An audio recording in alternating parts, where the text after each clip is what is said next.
국민의힘과 정부 대통령실은 대학 교육이 지역 균형 발전의 핵심이라고 보고 지방정부의 권한을 대폭 이양하기로 했습니다. 이렇게 윤석열표 교육개혁의 첫 발을 뗐는데요. 당정은 노무현 정부에서 시작된 이른바 혁신도시는 사실상 실패했다고 보고 관련된 실태조사에 착수합니다. 조은지 기자입니다.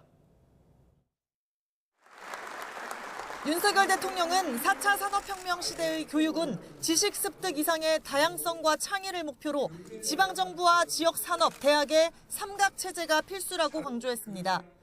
이 교육이라는 것은 지방 균형 발전, 또 저출산 문제 해결의 핵심적인 그 사안이고 결국은 이런 지방정부와 중앙정부의 이런 권한의 이양과 지원 이런 체계가 잘 만들어져야 되고 그리고 사흘 뒤 국민의힘과 정부 대통령실은 새해 첫 고위 당정협의회 주제를 지역 맞춤형 교육개혁으로 잡았습니다.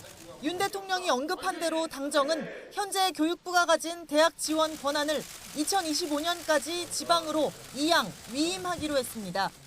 정부는 중앙에 집중된 고등교육 권한을 지자체로 대폭 이양하고 대학 혁신의 걸림돌이 되는 규제들은 과감히 철폐하여 학과 신설이나 정원 조정, 재산 처분 등의 규제를 과감하게 없애고 동시에 부실 대학에 대한 구조 개혁도 강력 추진합니다.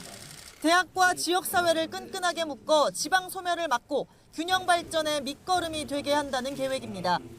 하지만 노무현 정부 이후 추진된 주요 공공기관을 지방으로 분산시키는 혁신도시도 사실상 실패했다며 보다 강력한 국가 지원을 요구하는 목소리도 나왔습니다. 지역에 정착하는 대신 이른바 기러기로 살며 금요일 밤마다 상경하는 행태를 꼬집은 건데 정부는 혁신도시 자녀들의 중고등학교 재학률을 조사하는 등 즉각 실태조사에 착수하기로 했습니다.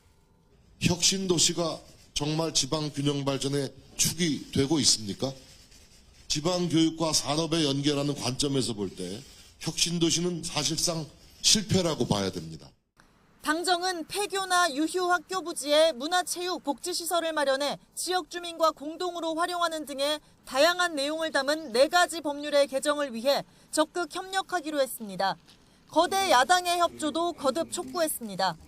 우리 정부 출범 이후 정부가 발의한 법률안 110개 중에 아직 95개가 통과되지 못하고 있습니다.